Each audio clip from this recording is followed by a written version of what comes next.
उत्तर प्रदेश में इस समय उपचुनाव को लेकर सब पर सियासी रंग चढ़ा हुआ है। वोटरों को लुभाने के लिए हर नेता अपना अपना दांव चल रहा है। नेता कभी वोटरों के बीच जाकर आशीर्वाद मांग रहे हैं, कभी भगवान से। लेकिन इस बीच एक ऐसी खबर आई जिसने सियासी पारे के साथ साथ मजहबी पारा भी चढ़ा दिया। खबर यह कि समाजवादी पार्टी की नेता ने शिवलिंग का जलाभिषेक किया। उस पर सियासत के साथ साथ मजहबी तलवारें खिंच गई हैं। हम बात कर रहे हैं कानपुर के सीसामऊ से उपचुनाव में समाजवादी पार्टी उम्मीदवार नसीम सोलंकी की, जिन्होंने मंदिर में जाकर शिवलिंग का जलाभिषेक किया था।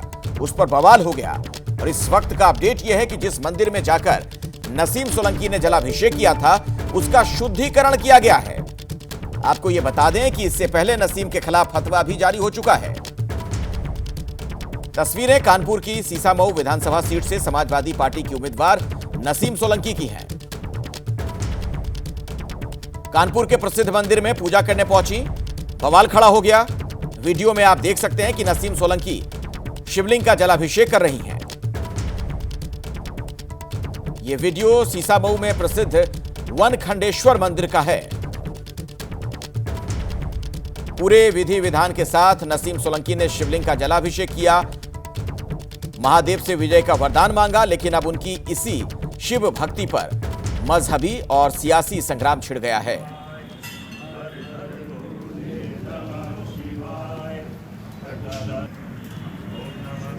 आपको बता दें कि दीपावली की रात नसीम सोलंकी ने सीसामऊ के वनखंडेश्वर मंदिर में जाकर न सिर्फ शिवलिंग पर जलाभिषेक किया बल्कि नसीम ने दीपदान भी किया था।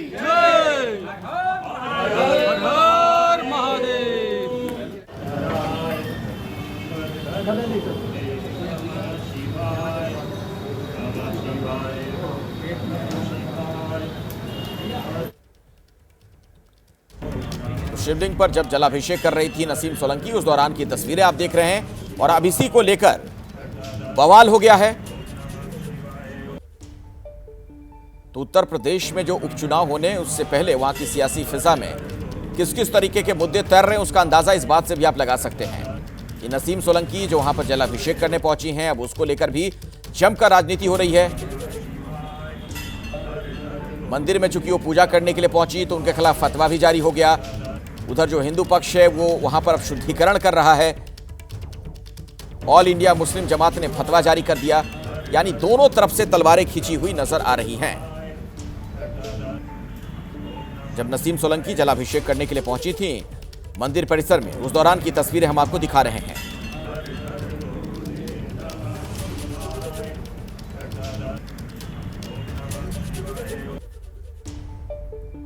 तो नसीम ने वनखंडेश्वर मंदिर में पूजा अर्चना की थी। इसी को लेकर बवाल हो गया है, सवाल कई पूछे जा रहे हैं। इस वीडियो के सामने आने के बाद से मामले में कुछ ऐसा तूल पकड़ लिया कि अब सियासी गलियारों से लेकर मौलानाओं तक में चर्चा गर्म हो गई है। समाजवादी पार्टी प्रत्याशी नसीम सोलंकी के खिलाफ फतवा तक जारी कर दिया गया। ऑल इंडिया मुस्लिम जमात के राष्ट्रीय अध्यक्ष मौलाना मुफ्ती शहाबुद्दीन रजवी बरेलवी ने नसीम पर फतवा जारी करते हुए कह दिया कि उन्हें तौबा करनी चाहिए और कलमा पढ़ना चाहिए। तो दूसरी तरफ जरा आप देखिए, उस मंदिर का शुद्धिकरण किया गया जहां नसीम सोलंकी ने पूजा की थी। तो दोनों ही पक्षों को इस पर आपत्ति है। एक की तरफ से फतवा जारी किया गया, दूसरी तरफ से अब शुद्धिकरण किया जा रहा है। इन सब के बीच पूरे विवाद पर नसीम सोलंकी की पहली प्रतिक्रिया सामने आई है। उन्होंने कहा कि हर धर्म का सम्मान करते हैं। चूंकि ये चुनाव है इसीलिए यह मुद्दा बन गया है।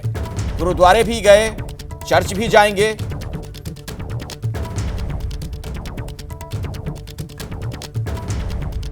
आपके लिए फतवा जारी हुआ है क्योंकि आपने मंदिर में दर्शन किए हैं और जलाभिषेक किया है, क्या मानती हैं? नहीं, हम जब वहाँ से गुजर रहे थे तो हमें बोला गया कि दीपावली के अवसर पे आप यहाँ दिया जला दीजिए। बहरहाल हमें जो बोला गया तो वैसे करा। बाकी हमें हम हर धर्म का जो है सम्मान करते हैं। हर धर्म के लोग हर धर्म में हम जा। उसके बाद हम वहाँ पर भी गए थे, गुरुद्वारे गए उसके बाद, और फिर एक आदमी चर्च जाएंगे। तो ऐसा नहीं कि हम किसी धर्म को जो है अपमान करने के लिए या उसका निरादर करने के लिए हम गए थे। ऑल इंडिया मुस्लिम जमात की ओर से ये फतवा जारी किया है, क्या लगता है इस फतवे से आपके ऊपर क्या फर्क पड़ेगा? नहीं, वो बड़े हैं हमारे, अगर उन्होंने एक राय दिया, अच्छा मशवरा दिया है तो हम इस पर इंशाल्लाह बिल्कुल ध्यान देंगे। और इस्तग़फ़ार तो हम पढ़ते ही रहते हैं, तो बस हम इसमें ज़्यादा कुछ बोलेंगे नहीं। उन्होंने बहुत बड़ा स्तर है उनका, तो हम उनकी बराबरी तो कर ही नहीं सकते, बोल ही नहीं सकते उनके ऊपर कुछ। अच्छा, अगर जिस तरीके से आप मंदिर में आपने दर्शन किए या आप गई थी, उसके बाद क्या मुस्लिम समुदाय की ओर से इस चुनाव में कोई फर्क पड़ता हुआ आपको लग रहा है? अब या नाराज हो सकता है कोई मुस्लिम वर्ग? नहीं नहीं, सब लोग जानते हैं कि हम इस समय बहुत परेशान हैं, और पहली बार देखिए चुनाव भी हम लड़ रहे हैं, और पहली बार हम घर से बाहर निकले, और कभी ना मैंने विधायक जी को देखा मंदिर जाते और उसके अंदर करते हुए, और ना मुझे मालूम था। हाँ, पर विधायक जी मंदिर गए ये तो मुझे मालूम है, वहाँ का काम भी कराया है, और हमने एक आध वीडियो में उनको देखा भी था। बाकी मुझे ऐसी मेरी कोई वो नहीं था कि मंशा नहीं थी कि मैं अपने इस्लाम में किसी चीज़ को जो है ठेस पहुँचाऊँ, या मैं आपके धर्म में किसी को पहुँचाऊँ। तो खैर मेरी जो सीसामऊ का परिवार है, जनता है, सब जानती है कि हमारे दिल में ऐसी कोई बात नहीं, और सबसे अहम जो चीज़ है मेरा अल्लाह जानता है कि हमारे दिल में क्या है। अच्छा, इससे पहले भी कई नेता मंदिरों में गए, मस्जिदों में गए, उनको लेकर क्या लगता है? हम क्या बता सकते हैं कि आप समझिए कि हर वर्ग के लोग जाते हैं, हर तमाम जगह जाते हैं। अजमेर शरीफ में इतने लोग जाते हैं चादर चढ़ाने, इस चीज़ को मुद्दा नहीं लग रही, चुनाव का मौका, इसलिए शायद इसको इतना ज़्यादा हाईलाइट। और इसी मसले पर बातचीत करने के लिए मेरे साथ दो मेहमान जुड़ गए, उनसे मैं आपका परिचय भी करवा दूं। चार मेहमान हैं। राकेश त्रिपाठी जी हैं भारतीय जनता पार्टी से, फराज किदवई साहब है समाजवादी पार्टी से, मौलाना साजिद रशीदी हमारे साथ हैं, आप अध्यक्ष हैं ऑल इंडिया इमाम एसोसिएशन के, और पंडित अजय गौतम हैं धर्मगुरु, वो भी हमारे साथ मौजूद हैं। पहले तो सबसे पहले मौलाना साजिद साहब आप ही के पास में आना चाहूंगा इस सवाल के साथ कि फतवे का मतलब क्या निकाला जाए।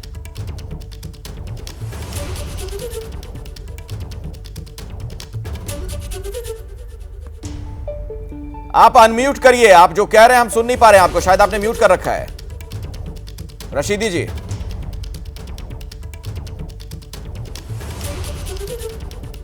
नहीं, आवाज नहीं आ रही है, आपकी आवाज नहीं आ रही है। चलिए अजय गौतम जी, आपसे दूसरा सवाल पूछ लेता हूं कि अब शुद्धिकरण का क्या मतलब है फिर?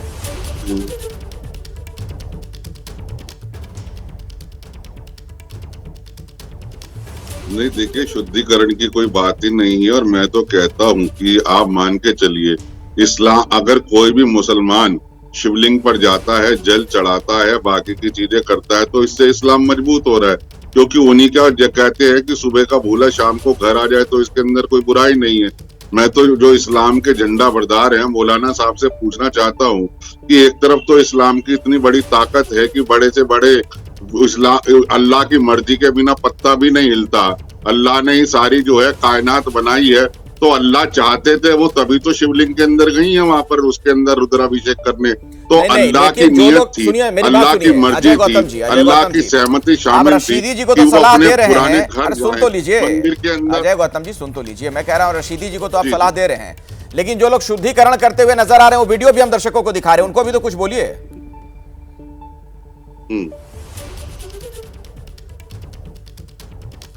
नहीं, देखिए, हमारे यहाँ तो हर पूजा से पहले शुद्धिकरण होता है, ये कोई नई बात नहीं है। धौ, हम हमारे यहाँ कहते हैं, धौ शांति रंतरिक्ष घुम शांति पृथ्वी शांति रापा शांति रोखदया शांति पृथ्व्या शांति ओम शांति शांति शांति ओम पवित्र पवित्रो वा सर्वावस्थाम गतोपि वा। तो हर पूजा से पहले हमारे यहाँ पवित्रीकरण तो होता है। उसमें ये थोड़े ना कि नसीम मानो गई हैं या नसीम सोलंकी के जाने से हुआ है। मैं तो ये कहता हूँ कि उनके शिवलिंग पे जाने पे, रुद्राभिषेक करने पे, मैं तो इस्लाम की मान्यता के अनुसार कह रहा हूँ कि अल्लाह के बिना मर्जी के पत्ता भी नहीं हिलता। तो अल्लाह चाहते थे कि वो मंदिर में जाएं, सजदा करें। रशीदी जी इसका जवाब देना चाहेंगे, उसके बाद में राजनीतिक मेहमानों का रुख करूंगा। जलाभिषेक करें तो अल्लाह की मर्जी से हुआ है। आपकी बात हो गई।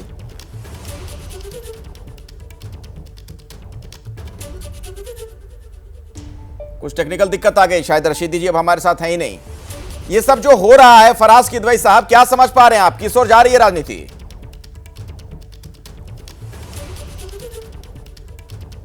अल्लाह की मर्जी है, रशीदी जी हमारे साथ नहीं रहे। अखिलेश जी अभी ऐसा मत बोलिए भाई, उनसे बातचीत आगे होगी हमारी। हाँ, फराज किदवई जी।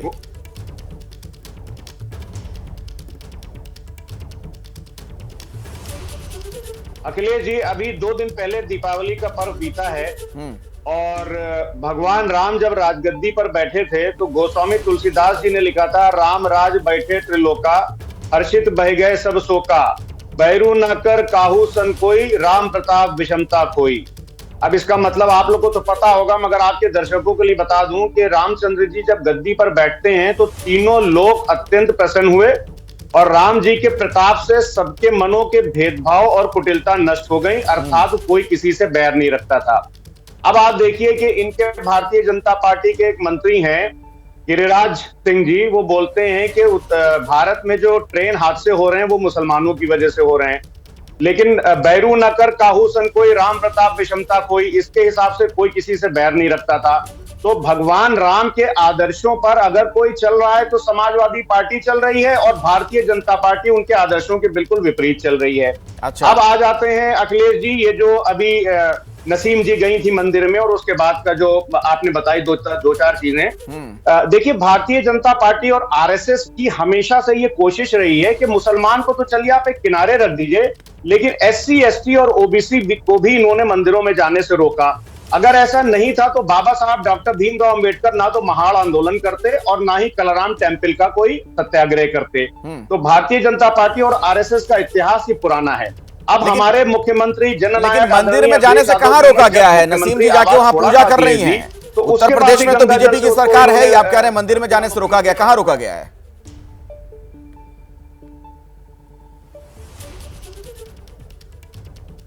नहीं, मंदिर में वो मंदिर में गई और उसके बाद में उसका शुद्धिकरण हो तो रहा है। आप देखिए अच्छा। समाजवादी पार्टी हमेशा, मैं तो आपको बोल रहा हूं, वो गई और बहुत अच्छा किया। और हमारे गौतम जी जो बोल रहे हैं अल्लाह की मर्जी, सही बात है, अल्लाह की मर्जी है ये।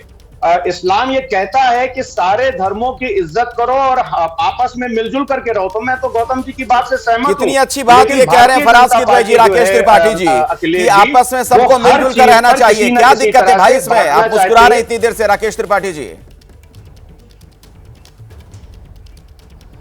देखिए अखिलेश जी, पहले आपके दर्शकों को, आपको और आप मेरे सभी को पैनलिस्टों को सबको गोवर्धन पूजा की ढेर सारी शुभकामनाएं। ये थोड़ा सा इको कर रहा है, इसको इको जरा ठीक करा देंगे तो मैं ठीक करवाता हूं। जी जी। देखिए, एक भारतीय जनता पार्टी ने एक स्लोगन दिया था कि मेरा देश बदल रहा है, आगे बढ़ रहा है। आज सच में देश बदलता हुआ दिखाई पड़ रहा है। वरना फराज किदवई समाजवादी पार्टी के नेता है, और जब ये बोल रहे थे तो मुझे बड़ा आश्चर्य होता कि सच में सपा में ही है। ये समाजवादी पार्टी के नेता रामचरितमानस के उदाहरण देने लगे। वही समाजवादी पार्टी जो कुछ दिनों पहले तक रामचरितमानस को फाड़ने और फुकवाने का आंदोलन चला रही थी, वो आज रामचरितमानस की चौपाइयां गाने लगे हैं। सच में देश में परिवर्तन है। नसीम सोलंकी का भगवान शिवलिंग पर जाकर के वहां पूजा अर्चना करना निश्चित तौर पर स्वागत योग्य है, लेकिन जब चुनावी पूजा पाठ करेंगे ना, मन के भीतर भक्ति भाव नहीं होगा, केवल वोट बैंक को लुभाने के लिए प्रयास करेंगे, तो यही गति होती है। और फराज किदवई ने एक बार भी आलोचना नहीं की, एक बार भी निंदा नहीं की कि जिस मौलाना ने, जिस मुफ्ती ने यह फतवा जारी किया है, जिस समाज ने यह आक्रोश व्यक्त किया है, यह गलत है और नहीं होना चाहिए, और ऐसा फतवा देने वालों के खिलाफ कार्रवाई होनी चाहिए। फराज किदवई साहब के साथ बड़ी समस्या है भाई, गति छाप छछूंदर केरी, यह भी उसी रामचरितमानस से ही मिलेगा कि आपकी स्थिति यह हो गई है कि न उगलते बन रहा है न निगलते बन रहा है। यह आग तो आप ही ने लगाई थी ना। इन कट्टरपंथी तत्वों को ये मौलाना मुफ्ती जो रोज फतवा जारी करते हैं ना, इनको खूब प्रोत्साहित करते थे, पुष्पित पल्वित करते थे, खाद पानी डाला करते थे, लेकिन आज ये आग अपने ही घर में लग गई। आज ये नसीम सोलंकी खुद ही फंस गई उसमें।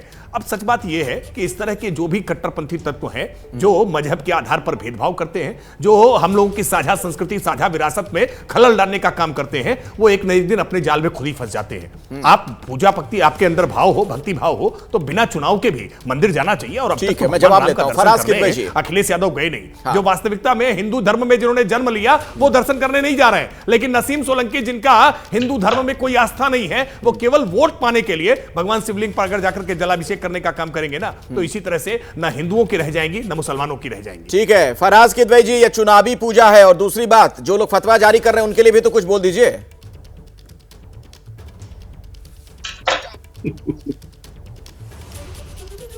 अखिलेश जी, अभी हमारे भाई राकेश त्रिपाठी जी ने एक चौपाई पढ़ी। देखिए, झूठ बोलने में भारतीय जनता पार्टी को जो है वो महारत हासिल है।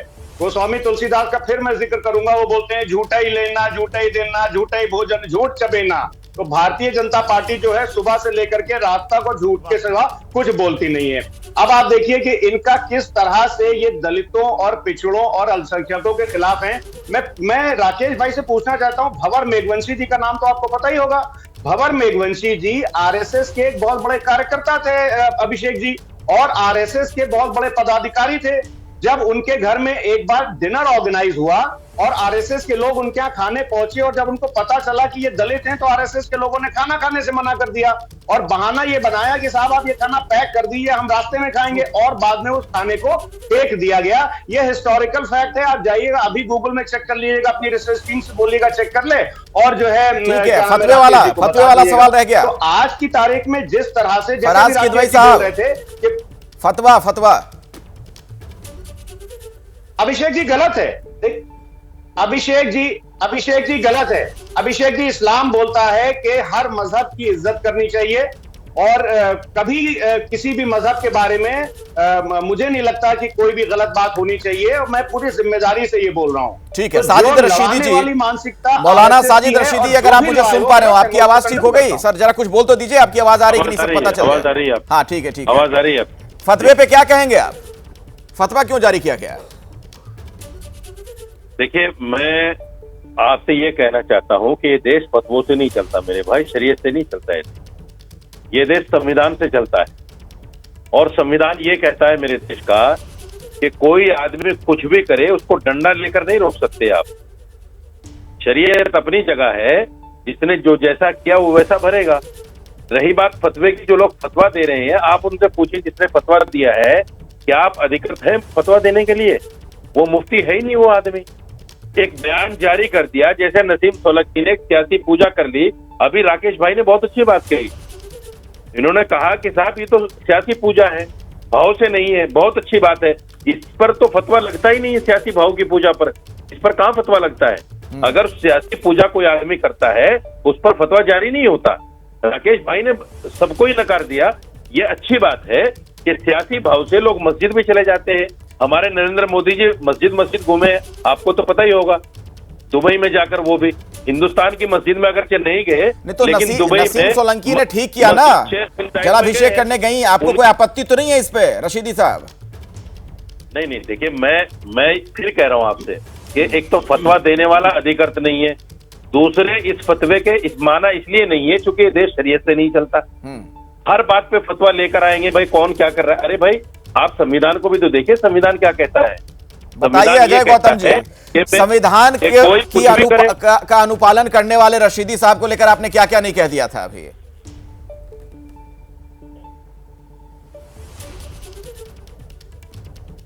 नहीं, मैं तो देखिए रशीदी जी का बड़ा सम्मान करता हूँ, मेरे भाई हैं।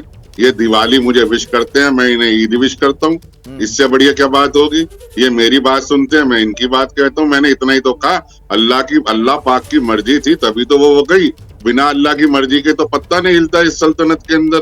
पूरी कायनात चलाने वाले अल्लाह हैं, तो अल्लाह चाहते थे वो वहाँ शिवलिंग पर जाएं, जल चढ़ाएं, इबादत करें, सजदा करें, तभी तो वो वहां गई हैं। इसमें बुराई क्या है? कितने हिंदू हैं जो दरगाह पर जाते हैं, जियारत करते हैं, चादर चढ़ाते हैं, मन्नत मानते हैं, तो वो भी अल्लाह की मर्जी है। इसी तरीके से नसीम जो है वो भी वो सोलंकी वहां गई हैं, तो उसमें भी अल्लाह की मर्जी है। तो ये देश तो ऐसे ही चल रहा है।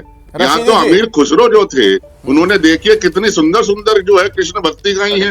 रस खान की बात कर लीजिए, मल खान की बात कर लीजिए, ताज बीवी की बात कर लीजिए, और कोई वो दिन दूर नहीं है, वो दिन दूर नहीं है जब साजिद रशीदी जी खुद राम भजन गाएंगे। मुझे पूरा यकीन है इन पे, ये कोई विरोधी नहीं है। ये तो लोगों ने इनके बारे में गलत बातें कही है। ये बड़े अच्छे दिल के व्यक्ति है। ये किसी दिन जुगलबंदी में मेरे साथ में देखिएगा, राम भजन गाएंगे। रशीदी जी, हाँ बोलिए। देखिए, अभी पंडित अजय गौतम को आपने सुना, ईमान कम से कम 80% तो इनके अंदर आ गया, क्योंकि इन्होंने इस बात को मान लिया कि अल्लाह के बगैर पत्ता भी नहीं हिलता। इस बात को इन्होंने स्वीकार कर लिया है। मुझे बड़ी खुशी है कि इन्होंने स्वीकार कर लिया है। मेरा देश बदल रहा है। राकेश भाई ने सही कहा है, मेरा देश बदल रहा है। हम कहीं ना कहीं अच्छाई की तरफ जा रहे हैं और बुराई को पीछे छोड़ रहे हैं। ये बहुत अच्छी बात है, देश में ऐसा होना चाहिए। अच्छी बात है, मैं स्वीकार करता हूँ। और मैं मानता हूं कि आगे चलकर जो 20% रह गया इनके मन में, इधर उधर की बातें वो भी निकल जाएंगे, और मेरे साथ ये कलमा पढ़ेंगे, नमाज पढ़ेंगे, हज को जाएंगे। अल्लाह करे इनकी जिंदगी में ईमान आए। बहुत अच्छी बात है, होना चाहिए। और ये संविधान भी कहता है। बहुत अच्छी बहस हो रही है। अजय गौतम जी कह रहे हैं कि आप उनके साथ भजन गाएंगे, आप कह रहे हैं वो कलमा पढ़ेंगे। बहुत बढ़िया। आप मेरे साथ जब रुद्राभिषेक कर लोगे, नहीं सुनिए तो सही, जब रशीदी जी मेरे साथ रुद्राभिषेक करेंगे, राम भजन गाएंगे, तो मेरे को इनके साथ बैठने में क्या कितनी अच्छी बातचीत हो रही है राकेश त्रिपाठी जी, आप भी मुस्कुरा रहे हैं। दिया जब ये मेरे साथ रुद्राभिषेक कर सकते हैं, राम भजन गा सकते हैं, कौन है वो लोग फिर बांटते हैं जो? ये देखिए दोनों धर्म गुरुओं को जरा सुनिए, कितनी अच्छी बात हो रही है यहाँ पर। राकेश त्रिपाठी जी, सहारनपुर में ठीक है अजय गौतम जी, वक्त नहीं है, जरा बाकी एक कमेंट ले लूं बाकी दोनों मेहमानों से भी। राकेश जी, नहीं मैं तो देखिए अखिलेश जी, मैं तो मानता हूं कि ये दीपों का जो पंचदीप पर्व जो चला है ना, ये पंचदीप पर्व का परिणाम है। देश में जब ऐसे ही उत्सव होता है ना, त्योहार होता है ना, तो सकारात्मक ऊर्जा का निर्माण होता है। ये 25 लाख दिए जलाए ना अयोध्या में, ये 25 लाख दिए अयोध्या में जले हैं ना, निश्चित तौर पे मैं मानता हूं एक सकारात्मक ऊर्जा का निर्माण हुआ है, और इसीलिए आज ये ऊर्जा फराज जी आप तक पहुंची कि नहीं पहुंची? आखिरी कमेंट, 25 लाख जो दिए जले उसकी ऊर्जा आप लोगों तक पहुंची कि नहीं, सकारात्मक ऊर्जा?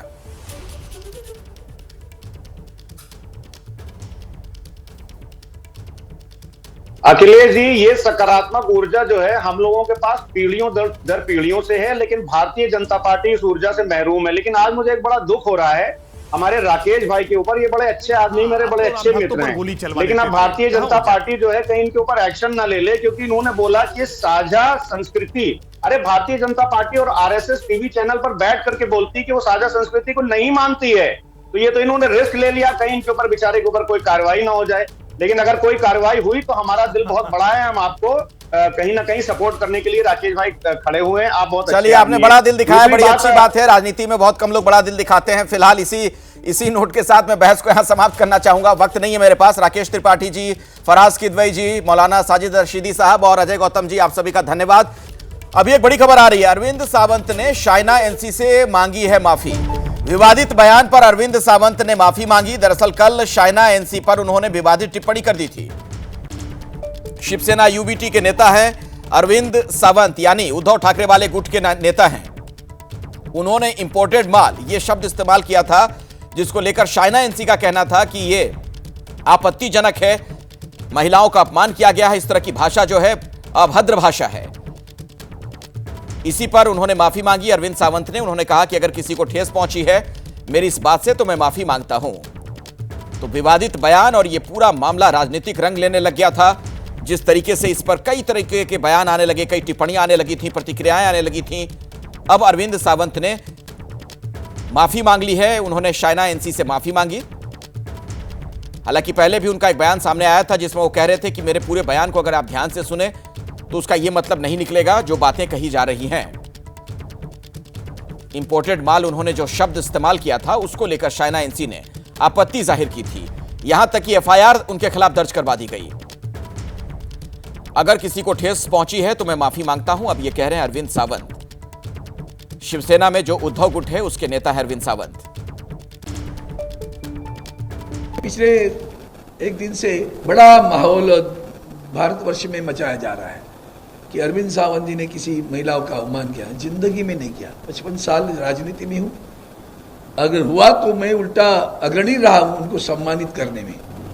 उसके मैं उदाहरण बहुत कुछ दे सकता हूँ कैसे मैं अग्रणी रहा हूँ।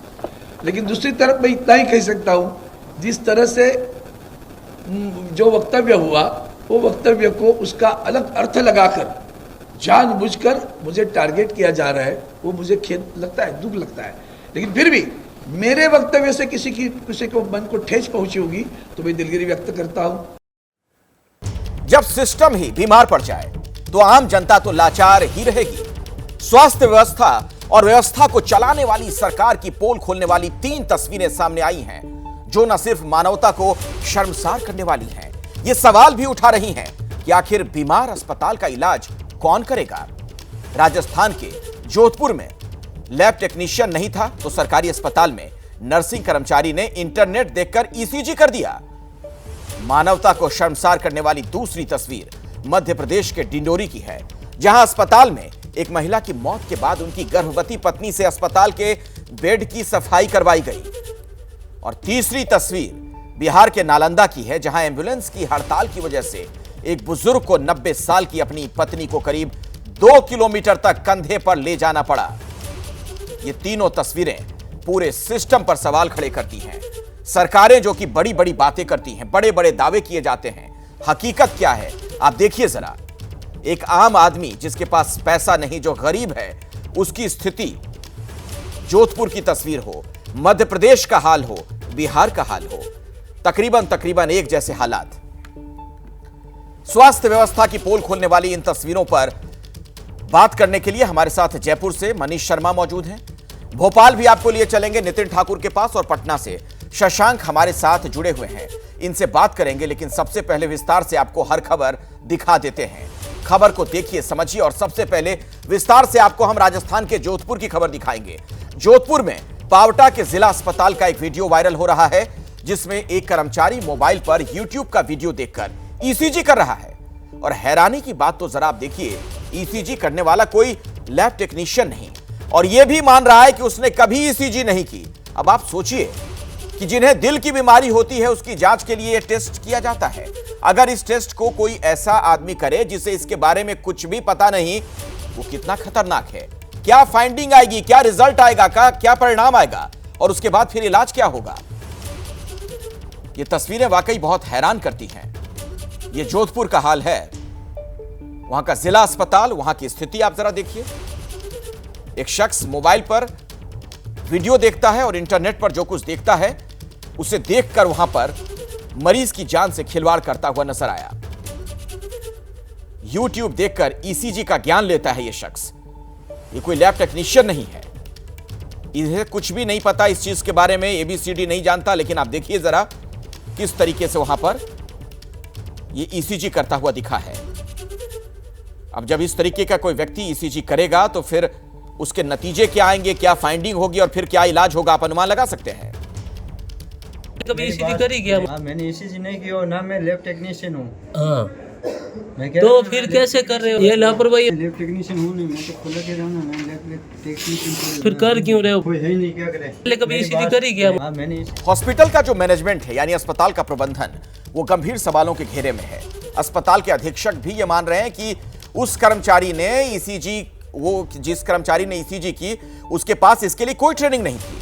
हालांकि वो सफाई दे रहे हैं कि कर्मचारी ने यूट्यूब इसलिए देखा क्योंकि मशीन में कुछ समस्या थी, जिसे वो ठीक करने का प्रयास कर रहा था।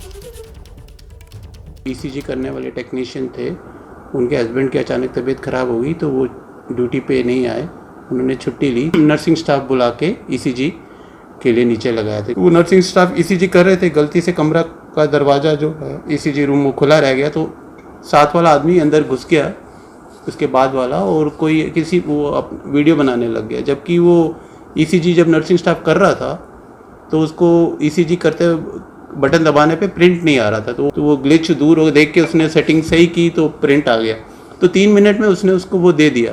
पर जो वीडियो बना रहा था वो बार बार कह रहा था कि लैब टेक्नीशियन को बुलाओ, जबकि ये सभी को मालूम है कि लैब टेक्नीशियन ईसीजी करने का काम नहीं करते, लैब टेक्नीशियन लैब में काम करते। इस तरह से अनऑथराइज्ड वे में वीडियो बनाना, वो भी किसी मरीज की ईसीजी करते हुए, ये गलत है। इससे मरीज की प्राइवेसी भंग होती है।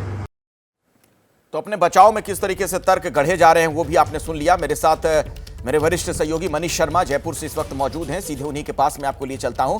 मनीष, ये राजस्थान में क्या हो रहा है? क्या यूट्यूब से इलाज चल रहा है मरीजों का? बिल्कुल अखिलेश, राजस्थान की जो सरकारी चिकित्सा व्यवस्था है वो ऐसा लगता है कि वेंटिलेटर पर है।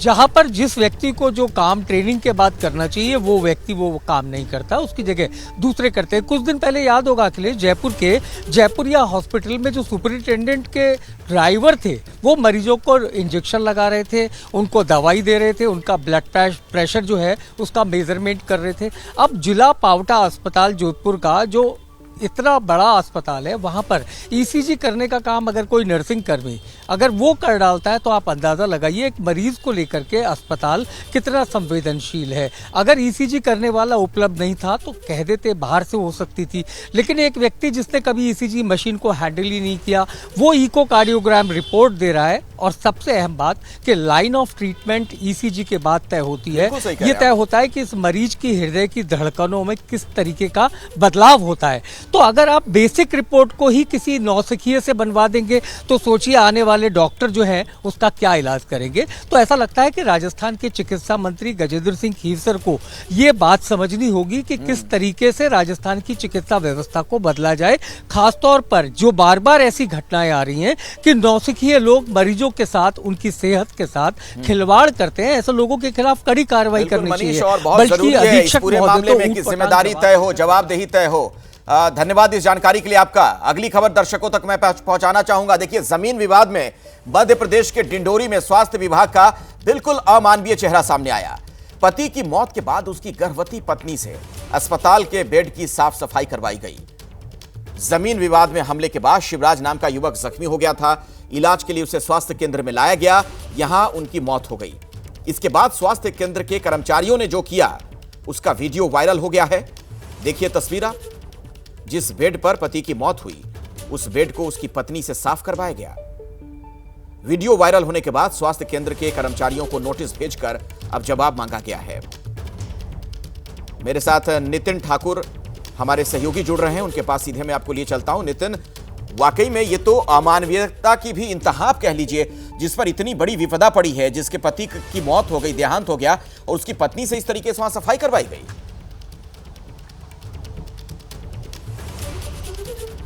अखिलेश जी, जो महिला है वो 5 महीने की गर्भवती है। जिस तरह से जमीनी विवाद की बात सामने आ रही है कि उसके पति की मौत हो गई है उपचार के दौरान, लेकिन जिस तरह से वो बेड को साफ करवाया गया है ये एक संवेदनशील है। मतलब बेहद अमानवीय तस्वीर सामने आई है जिसको एबीपी न्यूज़ प्रमुखता से दिखा रहा है। सबसे बड़ी बात यह है कि मध्य प्रदेश में स्वास्थ्य व्यवस्थाओं को लेकर सवाल खड़े हो रहे हैं। जिस तरह से मध्य प्रदेश में लगातार मुख्यमंत्री जो संवेदनशील है वो गरीबों के बीच में जिस तरह से बातें करते हैं, लेकिन जब स्वास्थ्य मंत्री जो मध्य प्रदेश के उप मुख्यमंत्री राजेंद्र शुक्ला, जरूर ये एबीपी न्यूज़ देख रहे होंगे, इस तरह की जो तस्वीर सामने आ रही है स्वास्थ्य विभाग की, एक 5 महीने की गर्भवती महिला बेड साफ कर रही है और स्वास्थ्य अमला है जो औपचारिकता निभा रहा है, सिर्फ एक नोटिस देकर, यानी कि कई सवाल खड़े कर रहे हैं, सिर्फ नोटिस जारी करके ये बताया जा रहा है और जवाब मांगा जा रहा है। लेकिन कहीं ना कहीं जो स्वास्थ्य व्यवस्थाओं की सबसे बड़ी लापरवाही है वो मध्य प्रदेश के डिंडोरी से जो तस्वीर आई है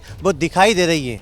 जी अखिलेश। बिल्कुल नितिन, ये तस्वीर एक बार फिर से मैं दर्शकों को दिखाना चाहूंगा। आप खुद देखिए जरा इस तस्वीर को और इसका आकलन करिए और वहां पर किस तरीके से सरकार काम कर रही है उसको भी आप समझिए। ये जो महिला है, इनके पति का देहांत हो गया, मौत हुई और जिस बेड पर वो आती उसकी सफाई इनसे करवाई जा रही है।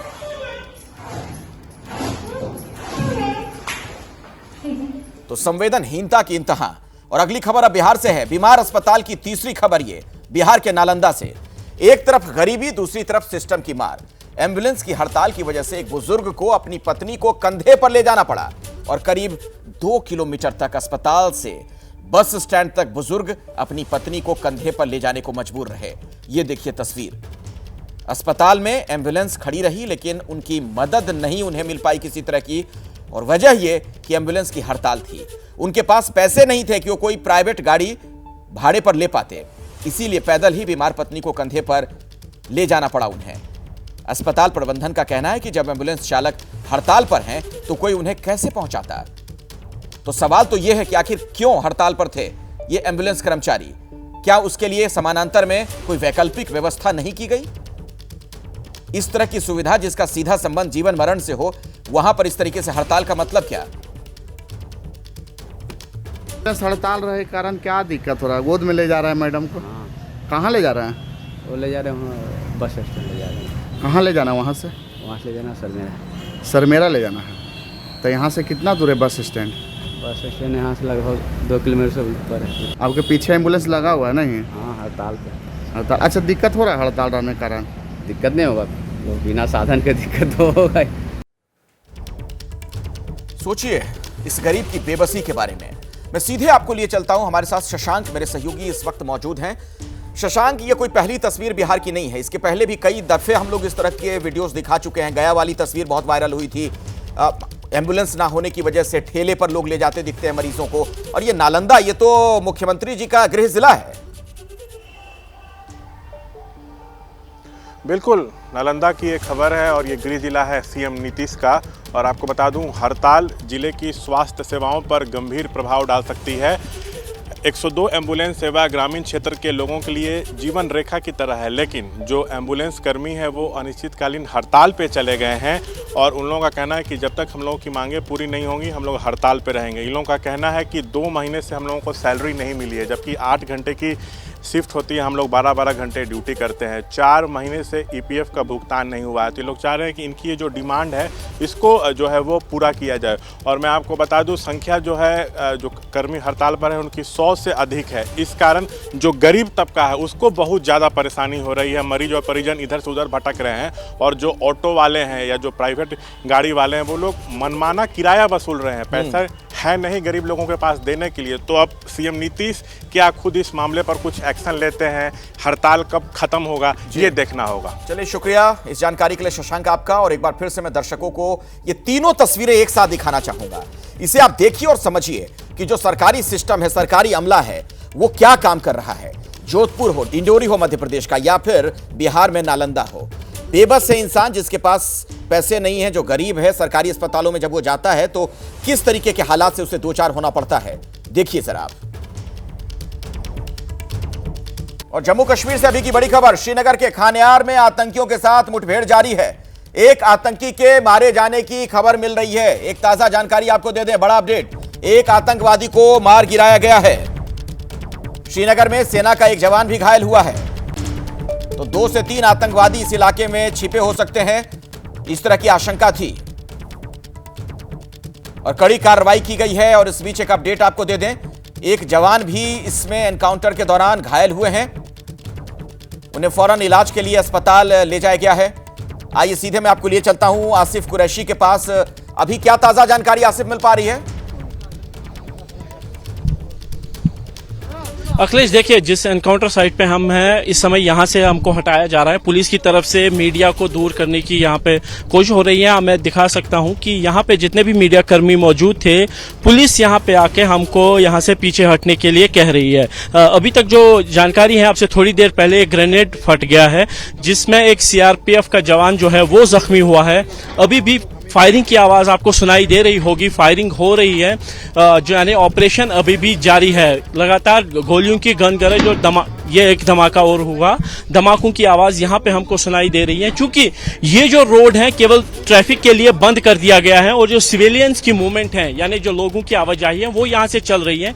क्योंकि तकरीबन 250 मीटर पीछे जवाहरलाल नेहरू मेमोरियल हॉस्पिटल है, जो कि जहाँ के लिए लोगों की आवाजाही रखी गई है, पैदल लोग चल रहे हैं।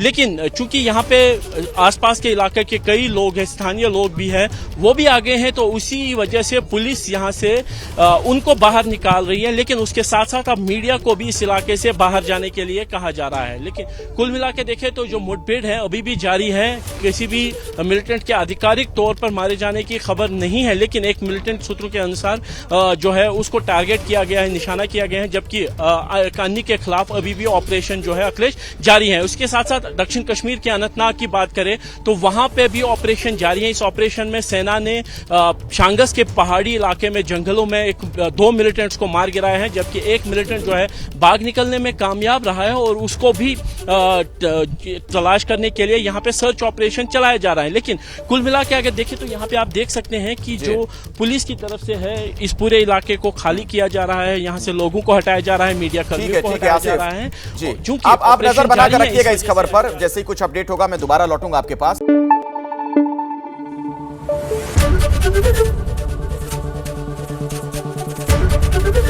एबीपी न्यूज आपको रखे आगे।